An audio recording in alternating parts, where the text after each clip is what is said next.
BeastNet is brought to you by James Safety Services in partnership with OCR Buddy and OCR Strong.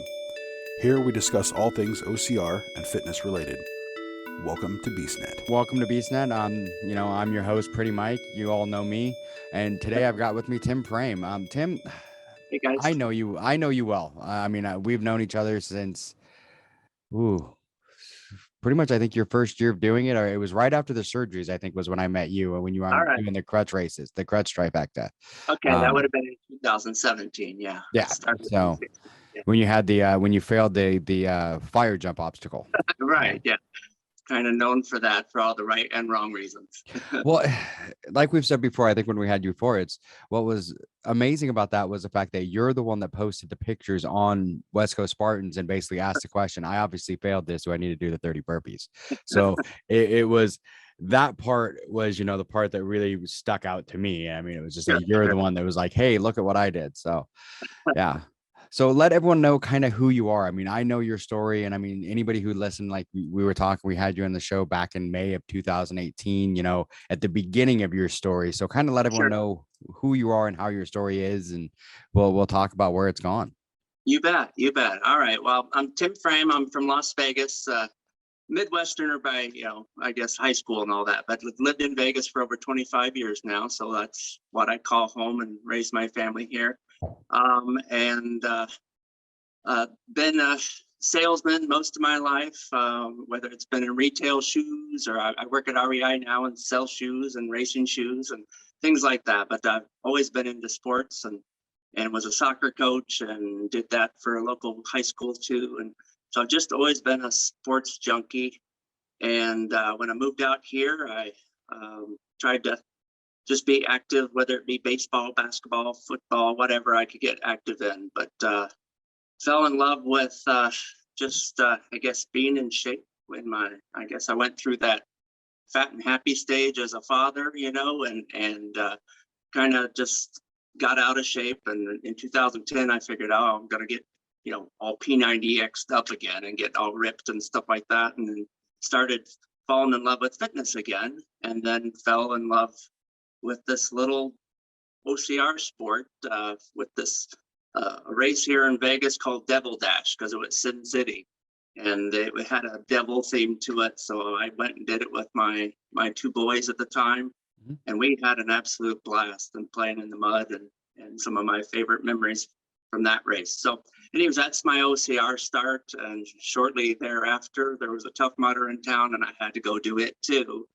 And then Spartan came to town the very next week, or the next year in 2013, and I ran my first Spartan and fell in love with that as well. Actually, I ran it with my 16-year-old son at the time, and we both won our heat that day. And it was like really exciting. We're like, ooh, cool, the dad and the son team. So anyways, that's where my OCR journey began. I was always a sports junkie as a kid growing up, whether it's baseball, basketball, you name it. And I just wanted my son played soccer, and I got into that in college myself. And so it was just part of who I was, to be fit and active. But I kind of lost that, and OCR helped me, I guess, get back into that, because I wanted to be, jumping on monkey bars and all that stuff in my 40s. So that's where that began. And then ran that race in 2013 with Spartan, and again, fell in love. And then all hell broke loose, I'll be honest, Mike. And like I said, I've heard your story before, and I know, and actually the beginning, I think that's the first time I've heard that much detail about how it all started before all hell break loose. Because that's, the origin story, that sounds like everyone's. Most of us had that, where we did one race, we're like, oh, we'll try this out, it sounds fun. Right. And then all of a sudden you're hooked. My very first one was the rock and run, or it was the one that Gladiator, what's his Nitro put on for a while. The Gladiator Rock and Run was the very first one I did in like 11. And then I did a few other small ones, the Hell Race, which isn't around anymore. There was a foam one. There was a bunch of random weird ones that I did before I did my first Spartan in 15. So all right, good to know. Good to know. So cool. Well, that would have been my second first race. I guess would be 2015. I Unfortunately, had a serious brain injury due to a virus in 2014 that stole all of my long-term memory and nearly cost me my life on 2 different occasions that year, and had to kind of battle back from that. And that's where in early 2015, I started seeing pictures of that guy on Facebook from that 2013 Spartan race, went in the race with my son and went, oh my gosh, I want to be that guy again. So that's where my second journey started after I had recovered from not only the brain injury, but a pulmonary embolism as well, if I could say it right. And started my Spartan journey all over again in 2015 at the Vegas race, same race I'd done before. And I'll be honest, I failed miserably in it and wasn't ready for it, but I was glad I did it because it made me seek out where I can do it better. And that's when I started finding a gym like Camp Rhino here in town and started working out with them and getting something on my calendar like a Tough Mudder to do the next time. And I was hooked for the second time, all because of that second race. So that's where we kind of picked up.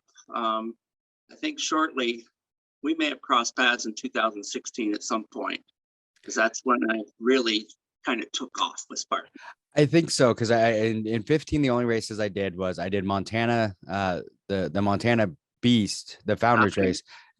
Was my first Spartan, because apparently I don't research and I start with like the hardest one you can get. I was going to say that one's a tough one.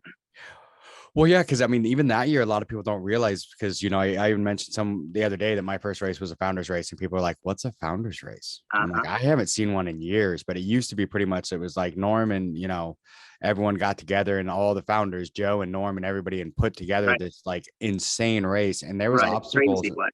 Yeah, there's obstacles in 15 I've never seen again. I saw one time on that race, and that was it, you know. And which location was that one in Montana? The same one they do now? It was the same location. It was the very first year they did the Beast there. Okay, I got to go there in 17, but okay. I think at one point there's arguments on whether the race was 21 miles or 24. Oh boy.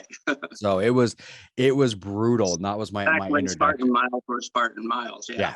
So it was like 21 or 24 miles. It was out there. And then the only other ones I did was Portland, which back then was a Pacific Northwest. They called it the Northwest. And that was my sprint. And then the first time they did the race in Seattle, it was actually a super in October.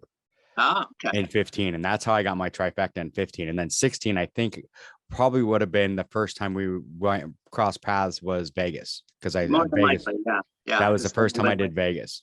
Okay. I was there with Camp Rhino team that year as well. And that would have been, I guess, my super that year after Temecula started the year when it was freezing cold and sleet there.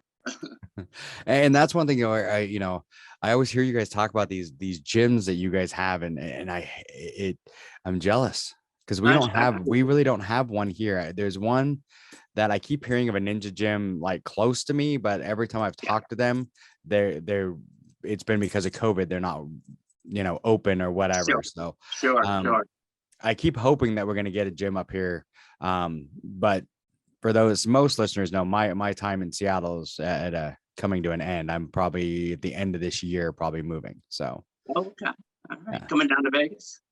No, a little east of there. I'm going Texas. All right. Fair enough. So Texas. So, but I hear there's a lot of places in Texas to be able to, do workouts. So.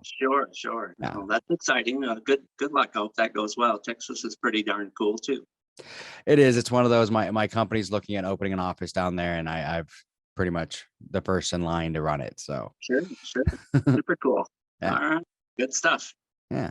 So you started 16 was when you kind of, like you said, you kind of came back in 15 a little bit. And then 16 is when you really started pushing. And tell us a little of how that went. Because you bet. That didn't, I know, like I said, I know the story, and I know it didn't go perfect.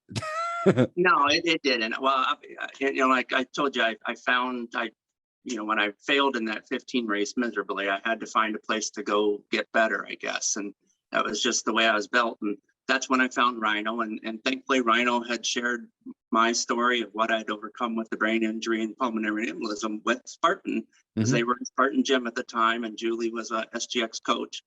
And so all of a sudden I got this story written about how resilient I am after failing in this race horribly. And I had to kind of be that guy. So that's where 16 started, with that in mind, that, hey, I got to live up to this guy they wrote about in the story now, not just the guy on Facebook I saw a few years earlier.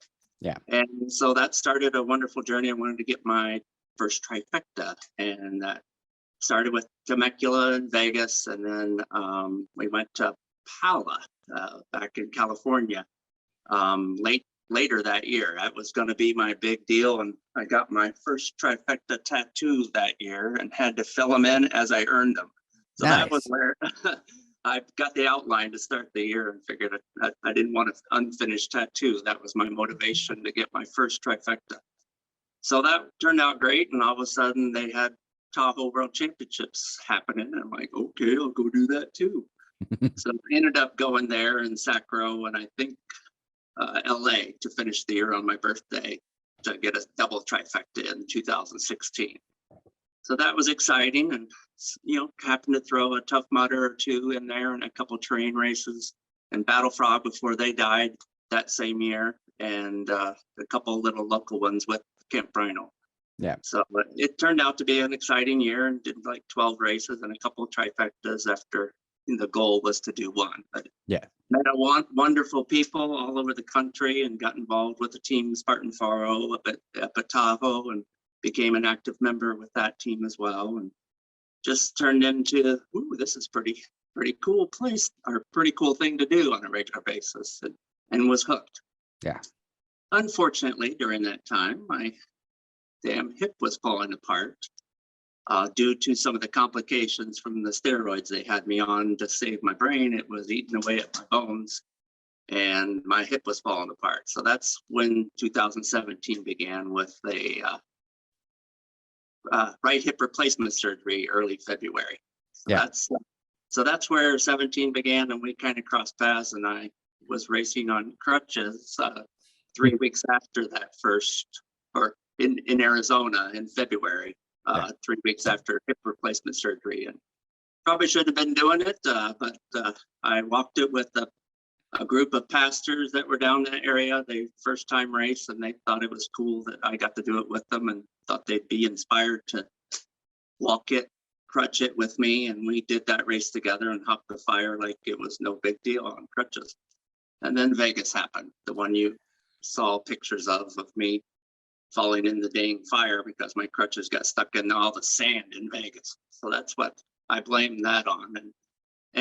But it turned into something positive, and helped me, I guess, move forward. And all of a sudden that's when I went to Montana a few weeks later and got my second, or the other trifecta. I call it my crutchfecta, because I did that race on crutches as well, and got my redemption. And I think that's when I was hooked for good at that point.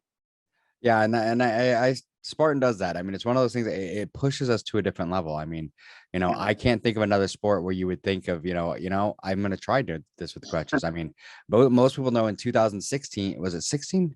Yeah, 16 or 7. Trying to remember when I shattered my foot. I did Hawaii in a full boot. Cool. I failed the DNF. I DNF'd the beast because I couldn't move. I just could not move fast enough on that beast with that. Brutal.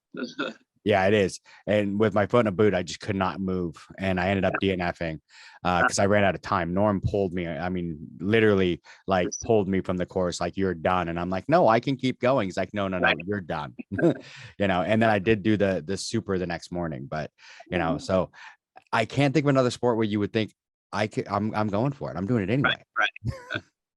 Well, I would have never dreamed that either. And to be honest, this is at the end of 2017, after the crutchfecta, and I was off crutches, finally, not running, but walking races with some friends with 4.0 team, or just people I'd met on the West Coast, and enjoyed the rest of that year.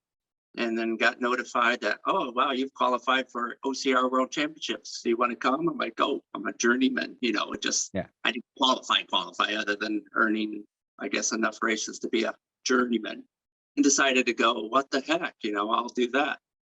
Unfortunately, during that time, I arm was falling, or my shoulder was falling apart too, due to the same avascular necrosis. And I was racing in a sling, and just happened to come across Joey and Blind Pete at OCR Worlds that year, and ran a little bit with them and some other adaptive athletes. And they welcomed me right in because I was in a sling. Hey, come join us. And that's where my introduction to running with some even para or disabled or just injured athletes kind of crossed that path as well. And I couldn't be more thankful that I got to meet Joey and Blind Pete that day and run with a few others that were, getting it done anyway too. And I guess that's where that motto kind of came from that year. As I was doing it on crutches, I was doing it anyway because I was told I'd never do something like that again. So, and it was great to be a part of a group that, here at OCR Worlds doing it anyway too. So that's where I fell in love with the sport even more, and the people of it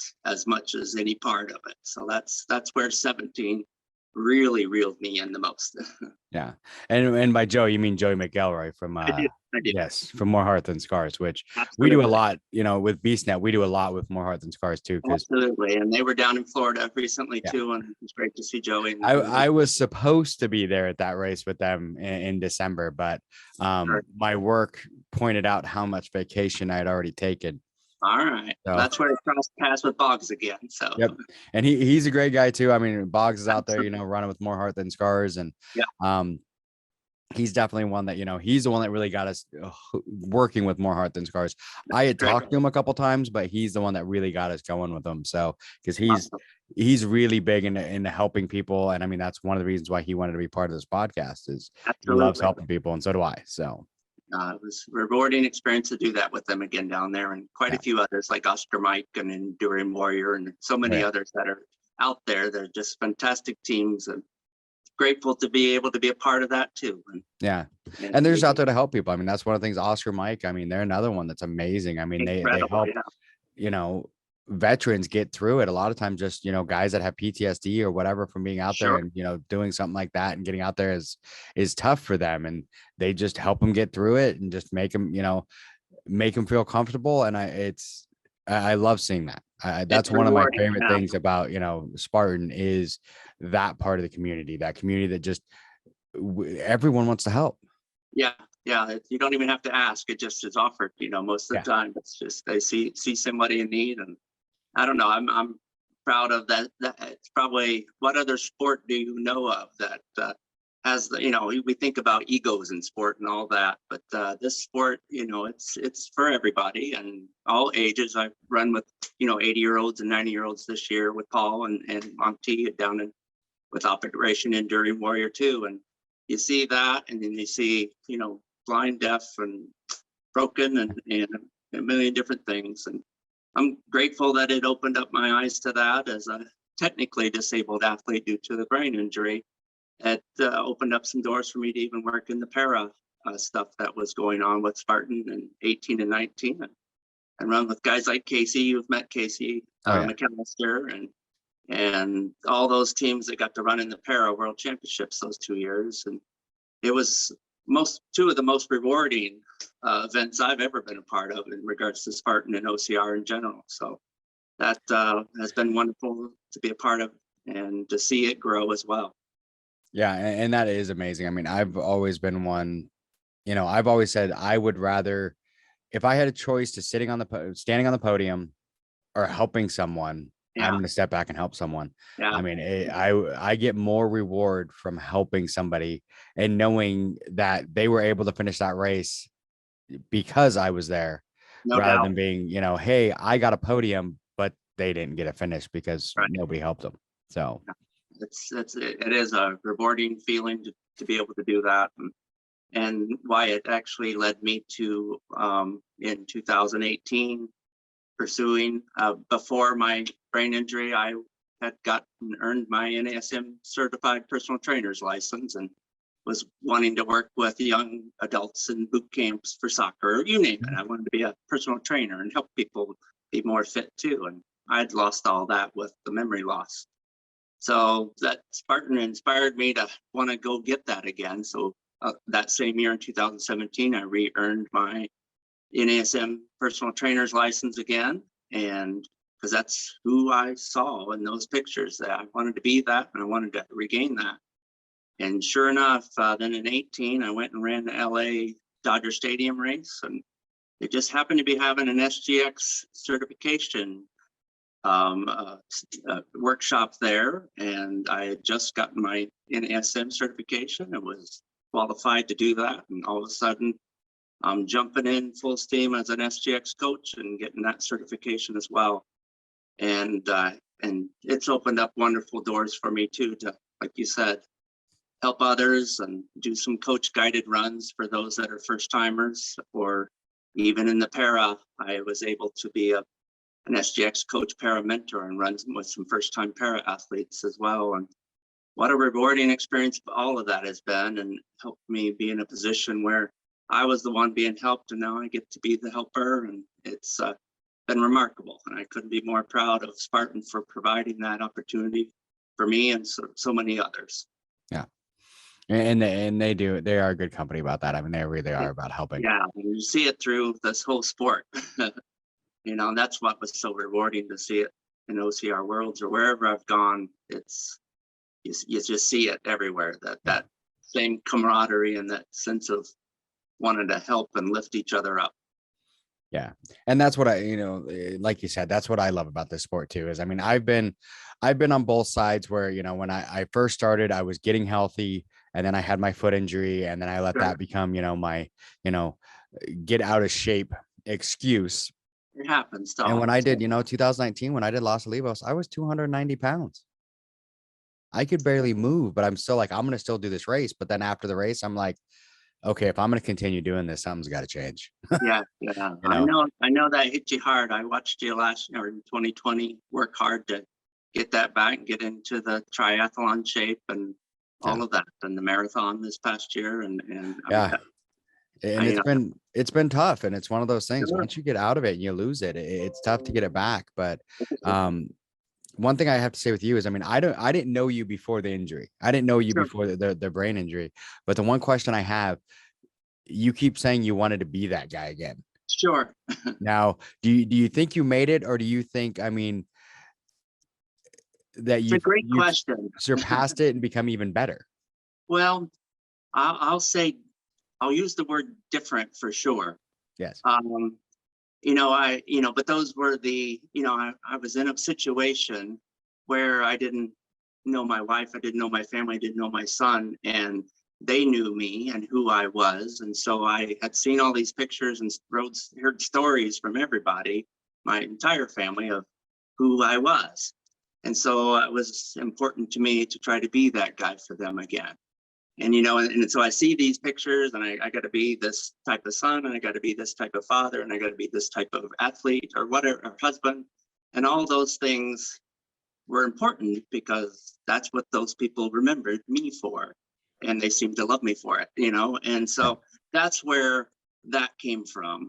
But at the same time, I guess, I was never going to be that guy specifically again, because it was just impossible. Just think about, we are who we are based on how we were brought up and how we grew up and all of the things that made us who we were. All that disappeared from me. And I didn't have it ingrained in me other than what somebody had told me, but it wasn't built into me as much as, it was assumed to be. So I guess what I was trying to be ended up being, it led me to where I am now, and actually just a very different person, but I think a better person in regards to why I'm doing it versus, what maybe I wanted to be that guy because I had ripped abs and I was whatever in great shape. But this sport has taught me to be a better version of me, both physically, mentally, whatever you want to call it. And I think that's where I guess I could say, I've made it, but I'm still different, and I'm proud of the different, to be honest. And that's where I think the sport has helped me be a better person in general, and a better athlete in general. And just, I don't know, hopefully there's things that I've lost along the way. I've lost a lot of my family, and because we never reconnected. And that's part of a struggle as well for me. Yeah. Because I don't have that history of who I was, and I can't connect with that part of my life like I used to, and that part kind of disappeared. But Spartan and the OCR world kind of became the family for me, and we're there to uplift when those times got tough, and when the people that were in your life kind of, disappeared because you weren't the same person anymore. I was, accepted and celebrated actually for what I had done and who I was, more so in that part of my family in the OCR world. And I couldn't be more grateful for it. And I'll be honest, I wouldn't be here today if it wasn't for them. So that's what this sport has been to me over the last few years. And crazy during think about the things that I've seen in the last 7 years. I go from being this guy to losing all your long-term memories. So the only memories I have technically are from 16 on, and 2 of those years have been pretty darn wacky, the last 2. Yeah. And so this world I came back to was kind of crazy, as I was a different person. I've changed, not married anymore, and working in a different place and racing like crazy and meeting new people. It changed me in so many ways, in my life in so many ways. I've had to learn to adapt and be okay with who I am now too. And I don't have to be that guy on Facebook anymore that I saw so many years ago. That I'm more happy with the guy I've become. And people are as well, I think. I'm sure there's some, I wish he was that, not as whatever, but it's all good. That's what the sport has been part of me becoming who I am now, and I'm proud of that as well. And I think that's what counts. I mean, it's one of those things. I mean, it's not always, because we're never going to be who we were. I mean, even Sure. with someone who doesn't have the brain, the memory loss. But I mean, the fact that you're proud of who you are now and who you become is I think the big key there. You went through something that, I mean, hugely traumatic. I mean, suddenly losing all your memories, and having no memory of your own family and, child and everything like that. And then, but to see, like you said, the OCR community, how they all just kind of said, come in, be with us. I mean, we will help you. We will take care of you.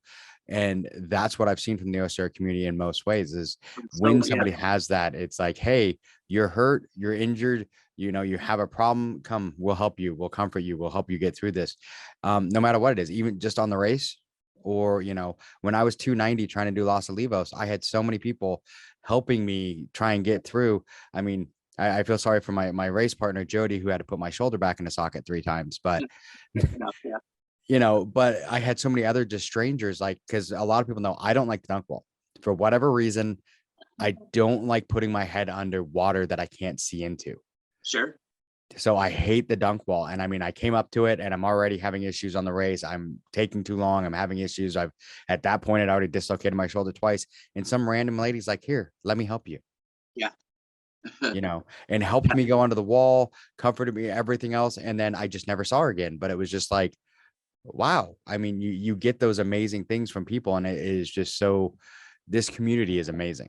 Yeah, you see it all the time, and yeah, there's so many people like that. You'd love to know who they were so you could thank them or whatever, but it was just we just keep going, and you find it in yourself. All of a sudden, you're doing it, for so many others as well, because you see how it impacts people in a positive way, and that's what's made this sport grow, and what makes it special, and why you see all shapes and sizes, all ages, all, you name it. And that's so if there's anything that I've learned about this is, I, as an athlete, it was always about winning, and I had to, my parents and my mom and dad would still tell you, we were playing Yahtzee. I mean, I want to win, but there was a part of this sport that, sure, I'm competitive and I'd still like to podium, and going to run some age group this year and try to do that now that I'm pushing the old guy 55 to 60 range. I maybe have a chance, but you never know. But it was more about the camaraderie, and that was the winning. Just seeing people, how they interacted with people on a race course, and And it wasn't always about how fast you were. And all of a sudden it became about you just finishing and seeing other people do it. And the joy that they had at the finish line and getting to celebrate with them before and after and see the growth. So I don't know, that was part of, I guess, who I wanted to be as a trainer and a coach as well as a younger man. And it's still part of who I was, I guess. And that's what has inspired me to be still, doing this in my mid 50s, and doesn't always make sense, I'm sure, to people, go play in the mud and jump around and they see me injure myself or scratch whatever. But I was proud that my parents got to be in Florida for the first time to see me race this past month in December. And Nice. they got to sit in the Spartan Plus tent and meet people that came into there and chat with them, and they got a whole new view of why I kept going back for more. And it was eye-opening to them to see the sport from the inside out instead of just what they see on Facebook every day in the pictures of playing in the mud and whatever. Yeah. I think they got it, and they understood why it was such an important part of not only my life now, but my recovery and who I am, and why I wanted to continue to be a part of it as I get to be an old fart, I guess.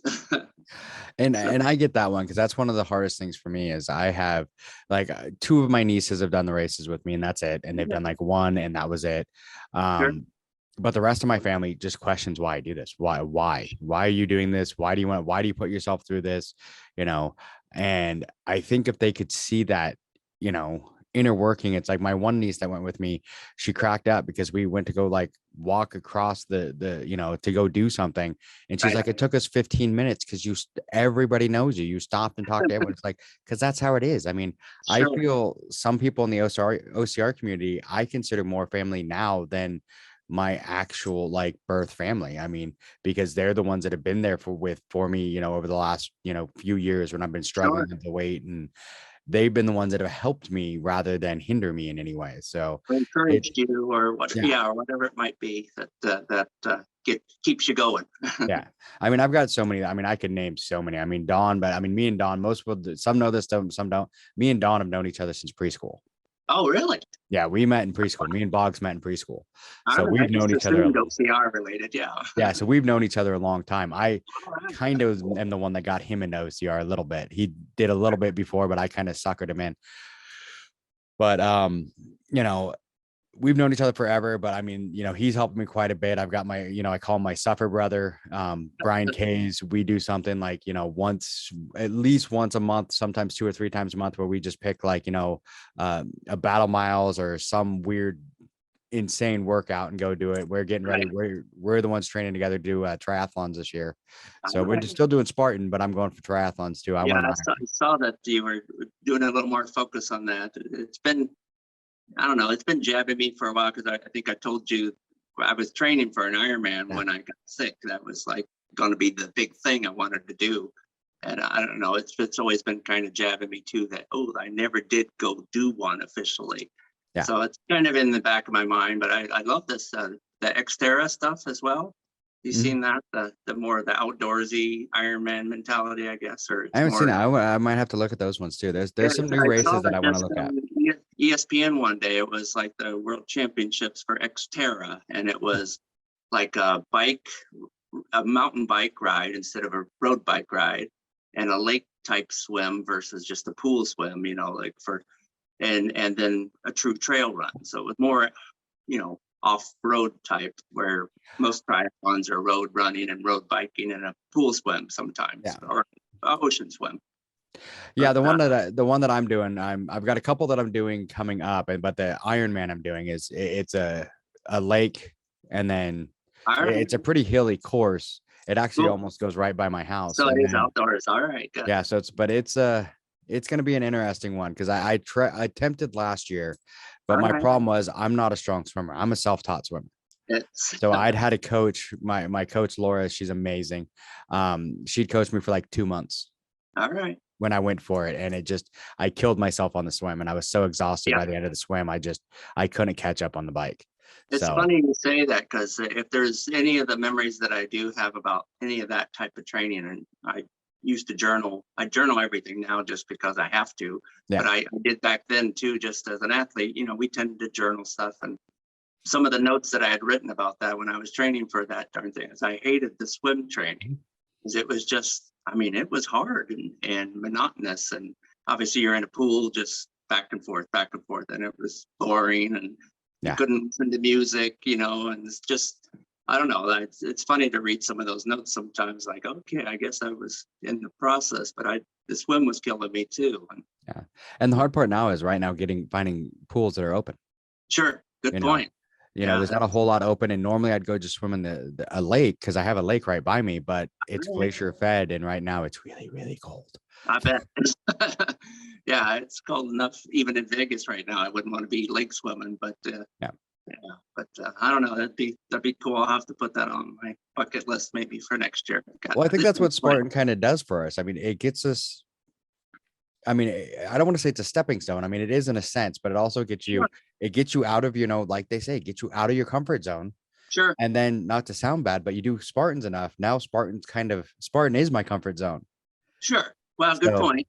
Good now, point. that's why I kind of went for triathlons, because I'm in my comfort zone when I'm doing Got to get out Spartans. of the box a little bit, maybe. Let's step out a little bit, and I still going to do Spartans, but I want to try something, and get out of my comfort zone again.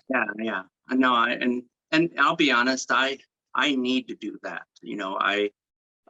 When I went through what I went through and life kind of fell apart, my life was out of control for a while. So, what I've done the last 4 or 5, 6 years, I know exactly what to expect from Spartan. I know how to train for it and so I'm in this routine, and it's just, there's part of me that's going, okay, there's got a window here that I need to probably branch out now, because you're right. We're kind of preach it as a Spartan community to get out of your comfort zone, but it's kind of become my comfort, and I love it and enjoy it and want to keep doing it to a certain extent. But you're right, it maybe doesn't push me like it should anymore, or I'm not. I don't know what you want to call it.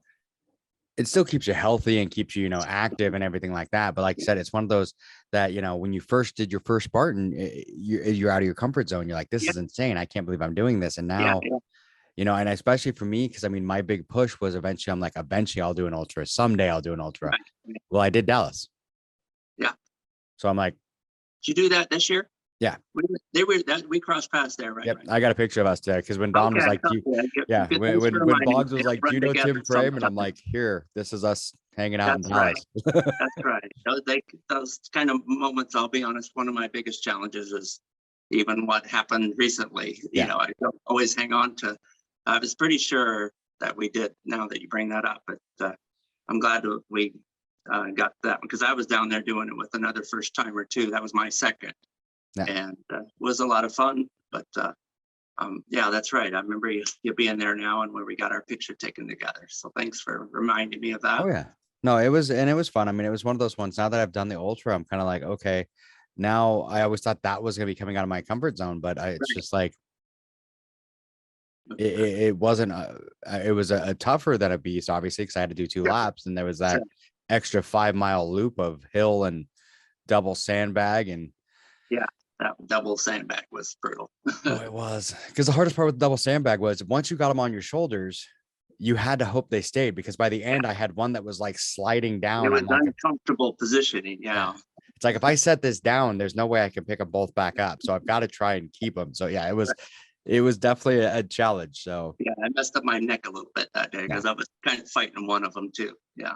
That's kind of weird. And I think it gives us different ideas on workouts too. It's like right now, when you deal with people, right now I've got a basketball and a soccer ball, old ones downstairs that I just stuck a knife through so that I can fill them with sand. And then I'm gonna wrap them and, make my own medicine balls, and that's kind of the cool thing that you get with Spartan, is you get also on the pages like, hey, I want to go buy this, but I don't want to spend the money. And you're like, oh, hey, here's a way to do it at home. And you're like, oh. Funny you say that, because I kind of did some of that today. I just happened to have a bucket hanging around, but there was a bunch of rocks outside, and filled it up and a bag of whatever. So you could even look on my Facebook this morning about me doing my leg workout, and had my own makeshift sandbag and bucket, but finding ways to use, I don't know, Dr. J, who's our Spartan head of fitness, or I don't know if you know Dr. J, Dr. I haven't Guy. met him, but He's great. He does all the SGX stuff, but one of his favorite quotes is, "It's not always about the equipment; it's about the commitment." Mhm. And that's very true. So whatever we can grab on the side to kind of replicate that, it might be a bag Yeah. of rocks, but it still works. And that was me, because when COVID first hit and shut everything down, I built my own garage, or my Yeah, own gym in my garage. sure. And that's actually, I almost missed this recording because I was downstairs putting everything together, and I was working on those and rearranging the garage, because I have Well two done. treadmills and not enough room. So I was folding one of them up and kind of rearranging. And all of a sudden my wife's like, "Don't you have to record at 4:30?" And I'm like, "Oh, shoot," Oh, yeah. So No, so that's yeah, all good. so I'll be honest. I chose this apartment complex where I live at the end of 16 when we split up, because it had the best gym. I was yeah. like, okay, I'm gonna use that gym, and it was funny. I did every single day, blah blah blah, and did all the whatevers. And then all of a sudden, COVID hits, and I can't go because it's closed. And I kind of created my own little apartment living room gym, and I'll be honest, I haven't even been back to the gym. It's a few hundred feet away from me, but I've enjoyed what I've created right in my own little living room. And I don't know, it's become more, and obviously in this world, and we're not kind of having a social distance, the uncomfortable part of even being in the same room with people now or Yeah. something, especially at a gym where everyone's touching everything, you feel And that's it too. I uncomfortable. mean, I've gone to a couple gyms. I mean, me and my wife were gone for the weekend recently, and the place we went to, they had a gym, and I went out and used the gym, Yeah, in the pool. And it was different because all of a sudden you're not used to being around people. Because like I said, I built my gym in the garage, and right, I have a treadmill, elliptical, bike, weights. I have a right. bunch of random like sandbags and vests All and you other need, things, that I built, right? Atlas balls, all that stuff. So it's like, what do I need Why the do I gym need to for? go anywhere? Yeah, I mean, the only thing I don't have, and that's been my biggest struggle, is the pool. sure, sure. Yeah. So I Yeah, need to I'll find be a honest, pool, I but even have that here in the apartment complex, but you're right, it's cold right now because it's not yeah, indoor. But I kind of felt the same way. I was at my brother's in DC over the holidays, and they have a little gym in their complex, and I went in, to get my workout in because I didn't have my home gym. And it was just, I don't know, it was the first time I'd been in a true, a gym setting in a while because I kind of avoided it during all this. And it was, it just felt odd again. So I came home and got right back into the normal routine and still run on the trail, but yeah, I still haven't hit the gym per se. yeah.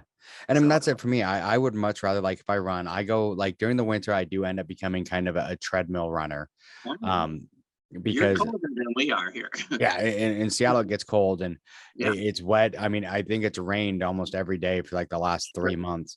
So I jump on the treadmill and do that. But I prefer to be outside. I would much rather instead of a gym, go run down the, I have the trails that I picked here. I figured out exactly how to do. Right. Do I want a 5K, a 10K, a half marathon? I know the routes to take around here to do them. All right. And I like it. No, It's I'll be honest that because of, I kind of thank COVID for this because it didn't, because the gym was closed and I created my own little indoor thing. I still had to get my run in. And I yeah, don't have a treadmill in my apartment or anything. And it forced me to go outside all last year and the year before.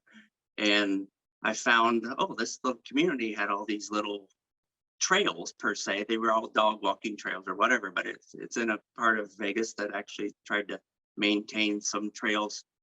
So there's some rock and sand and trees to run through. And all of a sudden I found this wonderful trail system. And I was like, holy cow. And I was, because of where I live, it happened to be part of the homeowners association that allowed me to use it. And it has a frisbee golf thing in there too and stuff like oh that. wow.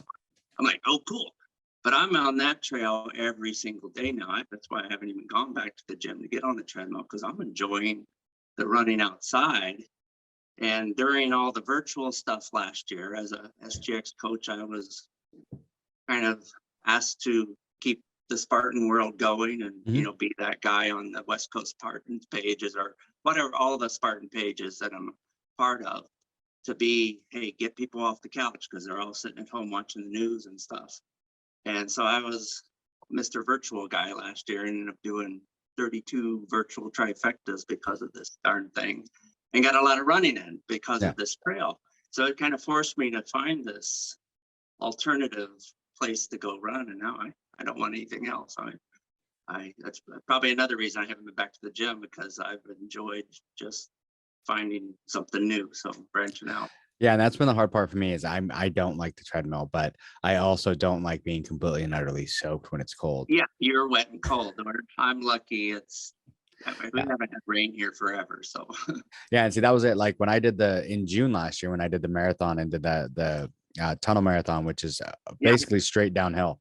Um, but it poured the whole time, but it was just warm enough that I didn't bother me. I prefer a little sprinkle because it cools me sure, down, so I sure. don't overheat. But this was just about right the whole way. But I mean, I was soaked by the end of it, but I couldn't tell if it was sweat or rain because somehow I did a marathon in 4 hours and 39 minutes. I But just say, I knew it was close to one of your original half marathon times I saw yeah, on your, it something was, like that. it was really Pretty, close to like one of my half marathon times. So yeah. that was a huge PR for me. So Well, sure. You definitely yeah. put in some work and miles and lost some weight, and that was a lot of work went into that too. And Oh yeah.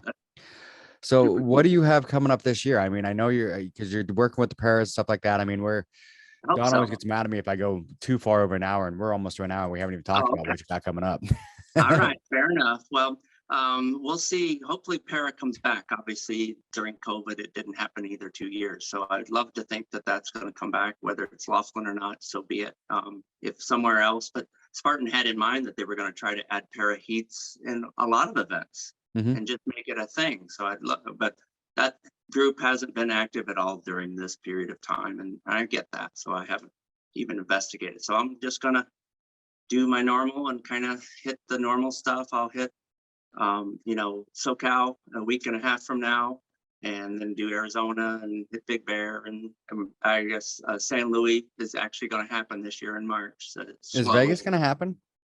It's not on the schedule at all. It's not, So, because I signed up for San Antonio instead of Vegas because Vegas okay. wasn't there. So Yeah, it was odd not to see it there for sure. So I don't know what's going on with that, but I'll do all the West Coast stuff and hit Utah and who knows if Tahoe is going to be around or whatever. But I'm hoping to do a couple dozen Spartans and throw in. I'm working on DECA. Obviously, is growing like crazy right now too, and thankfully got to do 2 or 3. I did the first DECA in Jacksonville for the restart last year, and that was awesome. Got to do it with Yancey and be there with him getting it rolling. That was a blast. oh, I It was bet. all outdoor when it was the mile version outdoors. But I've done a couple gym ones here locally with Camp Rhino, and they're growing like crazy too. And SGX is going to have a new DECA cert coming out, and I wouldn't mind being a part of that as well.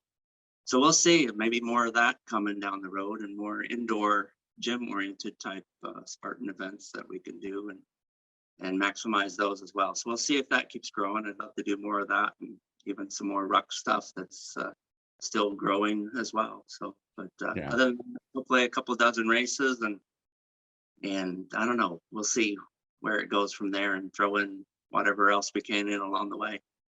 Right on. And that's fine. I mean, that's one thing I know I've gotten over the COVID. I'd kind of done a little bit of rocking before that, All but right. once over COVID, I really got into the rocking. So I Okay. have 2 different vests. I have the backpack, All right. a couple plates. One of my Christmas presents to myself this year.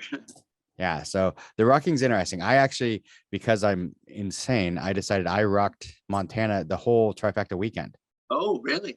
I rocked the entire trifecta. So I did a Alright. rockfecta in Montana, which I don't suggest. All right. I would love to get back to that venue as one of the most beautiful venues, and it's just such a long drive. But yeah, that would be a tough one to rock. Whew. Yeah, I rocked the Deep entire park. weekend. So it Oh was man, a bad choice. did you go to Utah this year? No, I didn't. I didn't. I did. You want to rock that one too, man. That one's brutal this year. Oh, I heard that one is. So this year, and this year, I'm only signed up for 3 right now. I'm only doing San Antonio and Dallas. Okay. So, and I don't know, I'll probably end up doing Seattle too. I mean, I just haven't signed up for it yet. I used, Sure. The free races that I had left for San Antonio and Dallas, because Fair enough.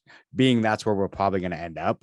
in a year, my wife That's a wanted good point. to. You're going to be in Texas. I forgot. Sorry about Yeah. that. So my wife wanted to make trips down there, and I'm like, well, if we're gonna go down there, I might as well do Spartans while I'm there. Yeah, So I would love to get down and go to Austin and do the one in Austin. I have a new nephew, I have a nephew who I have a new great nephew I'd love to go see.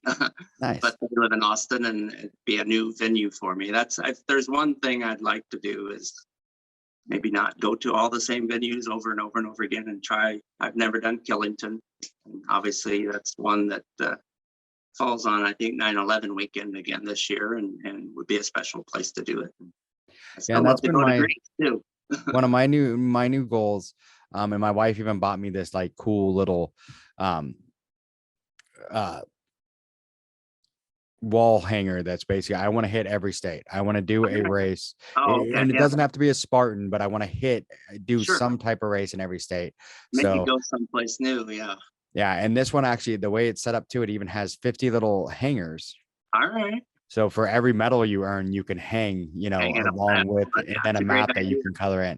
So No, it's a great. It's just one of those things. Yeah, you put that on your however many am I doing this year? Where am I going? And now yeah. that And I looked at it and I pretty much covered the entire West Coast. sure. Yeah, we Yeah. get stuck in the same ruts, and I mean, obviously, it's obviously easier, especially with car rental rates right now. You can't fly into somewhere and get out of there for under $500 for 2 days or whatever. It's ridiculous. So Yeah. that's the part it eats you up too. So I try to drive where I can and stay as cheap as I can, but that eats you up as well. I don't pay for many races as a season pass holder and coach anymore. So it's all the travel that eats up, your time and energy and money. Yeah. So I'm going to be looking at like some of the other types, like, rock and roll, do some of those. Cause I've been Yeah. thinking about the rock and roll Vegas because technically I've done the Vegas Spartans, but I've never raced in Vegas. I've never When they raced in actually were Nevada. in Vegas. Oh, you Yeah. haven't actually done Vegas. Well, I've never raced in Nevada because all the Vegas races are in Arizona. Yeah, they were since 17, I guess. You're Yeah. right. Yeah, So, I was thankfully got to do 15 and 16 at Lake Las Vegas, and they got snooty and kicked us out because they're all the rich people there, Yeah. That So we probably messed it up or something. yeah, so I've done Arizona technically, but never done Nevada. So Right. I've thought about looking at some of those and doing some other types of races to try and get some other places because I've never done Idaho, I've never done but I've done Washington, Montana, Oregon, California. I've been over to Texas, but I want to. That's my new goal. I want to hit them all. Yeah. I got to get back east and kind of Midwestern. One that's in my bucket list this year is the Notre Dame Stadium. I'm an Indiana boy and would love to run in that Indiana Stadium. That would be amazing. And that's kind of what I want to do some of the stadiums. I would love to do a stadium. They're fun. I've enjoyed it. What I have done, but that one just called my name as an Indiana boy and just would maybe get back and see some family too. But if I had one to go that way, I'd probably be the one to go. But I still love to get to Greece somehow, but we'll see. I don't know if that'll ever happen. I'd like to do that one too, but it's one of those ones. The biggest thing for me is I've made an agreement with my wife that anytime we go to a race, if it's out of town, it's a vacation. It's a vacation, yeah. Yeah. We would never do, because we've done it once. The very first time I did Vegas, where we flew down Friday. I ran Saturday morning, and it was before it was a dual weekend. It was just when it was, I think, 2017, when it was just the super. Yeah. And I did the super and then literally finished the race, had to run to the car, drive back, and basically we hit the hotel room and we only kept it an extra day just so I could take a shower before the plane. I went to the hotel room, took a shower, changed clothes, straight to the airport. We weren't even there a full 24 hours. Oh, okay. And it was like, this was a complete waste. This was horrible, so the experience sucked. So now it's pretty much anytime we go, it's like, okay, we're going to make a vacation out of it. Like when we go to San Antonio, we'll be there for a week. I've seen a few of our 4.0 friends that I run with, they bring wives with them or vice versa even. And they've really done a good job of doing more of that kind of stuff. And they enjoy and then the partner enjoys the racing because they get to enjoy the rest of the time as well. So it makes a lot of sense. So it does. And for a long time, luckily, unfortunately, my wife didn't want to do it this year, but normally what she does is while I'm racing, she volunteers. Oh, okay. And then I use her, I use her free races so that I can. So, I mean, it works out, but then we end up, like I said, we have a vacation. So like this year when we did Vegas, we went down and we stopped in the what is the Fire Rocks or whatever it was, Yes. canyons, went through the whole Yep. canyon. Then we went over to, stayed in Valley of one. Fire out there. Yeah. Yep. Monday drove out to, Grand Canyon, stopped at Hoover Dam. Oh, that's awesome stuff through there. Yeah. There's a cool trail if you ever go to Hoover Dam, Uh-huh. which I'm sure you've been there. The I trail that runs from the dam all the way behind to the through all the tunnels. Yes. I made my wife drop me off at the dam and then met me at the the other side, and I ran Didn't through. drop you off the dam, did she? No, she tried, but I was quicker. So No, that's cool. Though. No, there's some great tunnels down there. I drive as I go down there, even for the Fort McDowell race, or even this past November, they had, you drive right by it, and I'm tempted to stop, and I should try to set it up that way too. But you're right that it's beautiful country through there, and the drive is awesome too. But yeah, cool. and that's what I try and find. Like when we were in Texas, we found a bunch of parks, and I went and ran in the parks, and all that kind of stuff. So I try and find places that I can run, explore a little bit. Yeah. So we do the same thing in Hawaii. So every time we go somewhere, it's like I try and find places that I can go explore, and besides just the race. So yeah, that's the one thing I did well when I did go to Montana. It was a 16-hour drive from Vegas, and I was like, oh my gosh, I'm going to stay there. So I stayed a few extra days before and after, and of course, you still can't see all of Glacier National Park in a couple extra days. It's remarkable. So well, the bad part too is the highway. Spend a week. Yeah, the Highway to the Sun isn't open yet either during the race is. Oh, so normally it opens up later because there's a whole you can go drive through Glacier up and over, and normally it doesn't open until I think like April or May, or no, sorry, not April. I mean June, May or June. So after when we're there, typically, huh? Oh, okay. It's usually like 2 or 3 weeks after we're there. So. All right, I'll have to make my way back up there for that alone, but awesome. Oh, it's gorgeous. I know it because my dad, when I was a teenager, we rode motorcycles and went over it. So, and that was cool. That was really cool. So it was really cold too, actually, but all right. Fair enough. I remember it being chilly there in May when I was there. Because when you go over the top, you cross the Continental Divide. Oh, really? Yeah. Ooh, so, and that's what's really cool is, because I've got pictures from when I was a teenager of me standing at the Continental Divide as we went up on the top. That's cool. Riding motorcycle, it's even cooler. Yeah. So I still have my endorsement, but don't own a motorcycle anymore. But eventually I'll convince my wife to let me get another one. All right. Work on that. More vacations with her. Oh, yeah. Awesome. So is there anything else you wanted to bring up to the listeners? I mean, we're hitting that hour mark. I know you've got a lot of stuff that you've done and got going on, but well, I don't know if there was anything that we didn't hit. Like I said, I hope that the Para stuff comes back. I'd love to see that come back. I hope so too. Get more involved with that, and whoever it might be, with whether it be Oscar Mike or More Heart, and that whole, just to see that part of the community continue to grow and continue to inspire. And you see how people respond to those types of groups, and I'd love to see and be more part of that. So if there's something as I get older and maybe can't even do certain things, I'd love to be a part of watching that or helping that grow, whether it's part of Spartan or part of whoever. And but I'd love to continue to share that message that the sport is for everybody, and that we got to find a way to keep moving and do it anyway, no matter how old we are, how out of shape we are, how disabled we are, whatever it might be.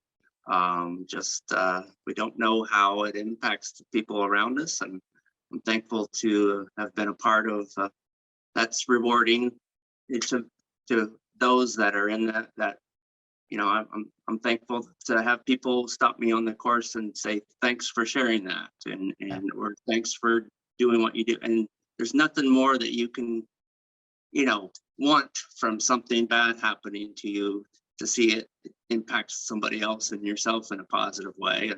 And you've seen that, and the para athletes see that, and places like Joey and More Heart and Oscar Mike, they see that and how people respond to them.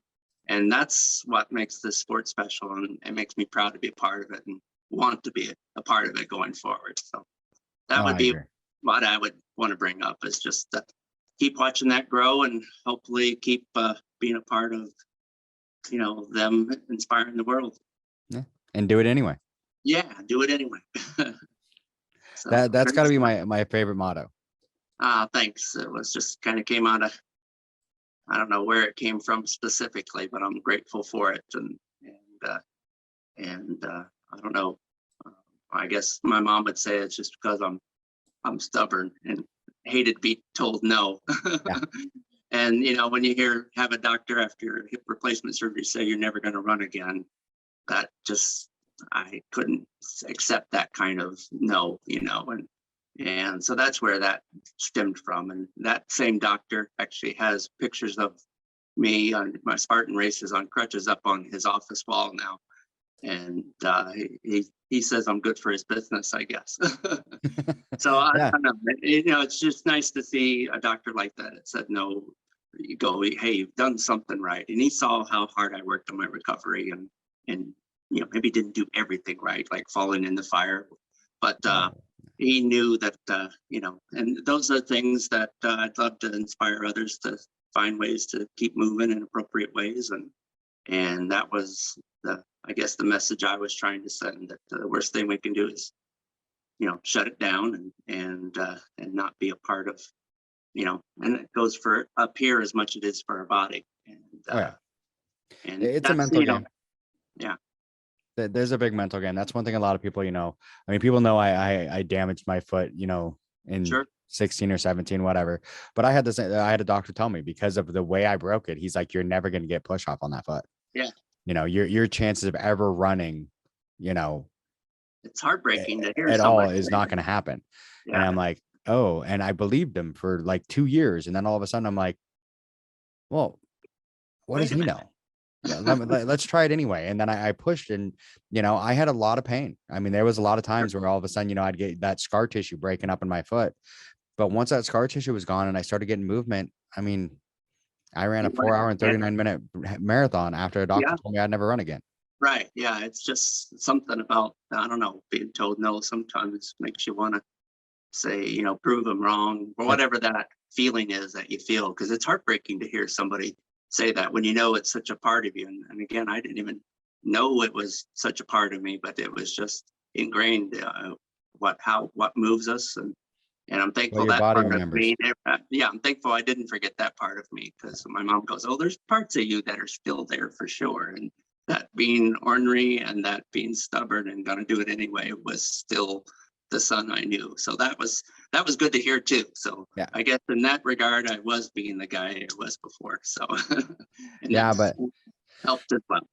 But now you've turned into the Tim Frame that we all know and love. So Well, it I worked out. appreciate that, Mike. I'm thankful for this sport and what it's done for me, and how it's inspired me to be a better me, and I hope it helps continue to inspire others to be better themselves as well. Whatever that means, in any way that it means, whether it's physically, And mentally, spiritually, whatever it might be. you're definitely an inspiration, because I mean, it's one of those things. And like I said, I love the motto, do it anyway, because just because someone says you can't doesn't mean they couldn't, because they mentally wouldn't be able to. Doesn't mean you can't. So push yourself. I mean, obviously do things the healthy way, but push yourself and become the best you that you can. And I think you have. Well, thank you. My new motto is, I don't know if you've noticed, I've added one called keep going. There's going to be a keep going and do it anyway added to that, because there's times where you wonder if it's time to maybe do something else. But at the same time, I'm thankful I have a company kind of backing me now that has been an inspiration to me as well. And they've encouraged me to keep going and do it anyway. So you'll see more of that as the coming year comes. And I'd love to see that grow into something positive as well. I like that one too, because that's been, I mean, I've struggled over the last couple months. Sure. I think it was one of those that Ironman, DNFing the Ironman, and then, finishing the ultra. I didn't have any goals at the moment. I'm just like, Sure. And I had the DNF, and I kind of hit that mental slump, but I feel like I'm pulling out of it now. I've gained a little bit back, nothing to where I was. I mean, I call it my winter, my winter hibernation extra that I need to get rid of. But, I was like you right said, there keep with going. you, Mike. I know what you're talking about because I'll be honest. And when I was down in Florida and had a goal in mind this year, actually, the company I mentioned, they wrote a story this year and said I was going to reach my goal of 200 Spartan races by the end of the year. And once I did that, I felt like, okay, I'm done. I completed my goal. I'm done. And I hadn't planned on buying a season pass for next year. I hadn't made any plans. But there was something about being down in Florida with my parents and them getting to see what this sport meant to me. And I don't know. And I decided to come back and start making new plans again. So I had, to be honest, probably 4 weeks ago, no plans to keep going at all necessarily in the same boat. Yeah. But I don't know, there's something about, I needed that spark that I got on my birthday weekend and I don't know, setting new goals now. And maybe they're completely different, not about how many and how much, it's just more quality and maybe less quantity. And that's kind of, I guess, my goal. Yeah, and that was me this year. It was one of those I kind of hit it, and it's actually been like the last week. I've started signing up for races, and getting my schedule. My wife sat down and actually, because my wife's a planner, I'm a do it by the plan. I don't plan at all. All right, She's the planner. So she's planning ahead, like, okay, what races do you have? And now all of a sudden it's like, oh, I forgot about that. So this year I'm doing Ragnar for the first time. We're gonna have a BeastNet, Ragnar team. Oh boy, I've been tempted by them. They sound great too. Yeah, so we're gonna do Ragnar for the first time. Awesome. I do another one in June that I did last year. It's a Sisu. It's a 24-hour event. So there's a bunch of ones in my brain. I do a lot of stuff down in Bend with Rise Challenge events. So I've got a lot of once I put the schedule together, I'm like, oh, I got to start getting ready. It's like, San Antonio's in March. That's my first race. And yeah, I got a little bit extra that needs to go away before that happens. So all right. I got to get ready for, that. So once I put stuff down on paper, now all of a sudden the goals are there. It's real. Yeah. And I need to get ready once for it. I signed up for one and got okay, I got to start making, I've been doing that the last couple of weeks too, since I got home from Christmas with family and okay. Yeah. And I wasn't planning on it, but I'm glad that this week I've been more enthused as I've made those calendars. And that would have been part of my, I guess, what would my advice for people would be. And it's Joe's advice too. You got to have something on the calendar and you got to have a plan in place and be committed to it. And that's, I don't know, and have some goals. And whatever those goals are, they might not have to be a gazillion of this or a gazillion of that. They can just be super quality goals that that you want to reach, and whether it's with others, with whatever, that those goals are important, and I'd like to continue to keep. I guess I'm going to keep going too. So. Yeah, and that's it. I mean, it's one of those. It's just like I said. Once I got stuff on the calendar, it changes my entire attitude of, now I've definitely got now it's real. Yeah, so. You're built like me. Then once you do make that decision, then okay, now I've committed. Yeah, it's a commitment, and not good. And that's it. So now that I have some on the calendar, I'm really in Ragnar. I have a really good. I'm doing it with a friend who she sets it up. But Team BeastNet, we're taking one of the vans on her team. So, and they call it it's the Ragnar team because we're all Spartans. So after each leg, we have to do burpees too. Oh, okay. Throw in a few extra just for the heck. We're throwing the burpees just because we're all Spartans and we got to do the burpees. That sounds good. That's good. I've been tempted to reach out to that. Even the folks at REI that I do work with are some runners as well. And I've been trying to get them out on a Spartan race course with me as well. And so, but they've been chatting with me about a Ragnar and it sounds fun. So I'll watch yours for sure and see how that goes and hope it goes well, man. Yeah, I do too. So on that, I think I'm going to, finish this up and tell you that I really hope I get to see you at one of the races this year. Like I said, if you come up to Seattle, I'm probably doing the Seattle races. I just haven't signed up for them yet. But, okay, fair enough. I'll definitely have to. I haven't been to on the West Coast. I'll be honest. You haven't been to Seattle? Yeah, I just haven't made it up past. I went to Boise and Portland. I didn't even make the point. I think Boise is the farthest northwest, I guess, I've ever been. Well, you should definitely get to the Seattle one. It's hard for me to say it's a great course because I've done it so many times now. Sure. So I'm hoping I think the last I saw, it still said to be determined. So it might be a new Okay. location, which would make it Okay. fun because it was a very flat, fast course. Okay, I've always heard, the spring one's always wet and cold, and then the fall one's a better beast or something. But Yeah, it's a very fast, flat course. But when they had the spring races, it would get so wet yeah, that you just slipped and slide everywhere. I actually one year beat my super time on the beast. I did the beast faster in the fall than I did the super because the super was so wet I couldn't move. people just say how sloppy the one in the spring is, and it's been one of those that I guess I've avoided in that time period. But yeah, the spring one, a lot of people there was video of one year of a guy swimming through the barbed wire crawl because it got so wet. kind of like the swamp in Florida this past week. What I heard about that swamp. So yeah, that was the nuttiest thing ever. I'll be honest, and this, I don't know, it changed the dynamics of that race course for sure. So it kind of made it special, even though we all hated it. Now you look back and you go, okay, it's what that one will be known for. So yeah. I wouldn't be surprised they go back. So if they go back there next year, try to see if you can do the Florida one. The swamp would definitely be something new on your bucket because it was unlike anything else I'd seen before. I might have to do that. I know the one when they did Montana in 15, they actually had one where we went through a swamp with a log carry. Oh, and had the log too. Oh boy. Yeah, and the swamp, I mean, it was swamp like up to your chest high with a log. It was, like I said, there was a bunch of things they did in 2015 I've never seen again. Well, I'm sure you saw pictures on Joey's page and you make Bog's page too of the wheelchairs in that swamp, and it was wacky. But I bet.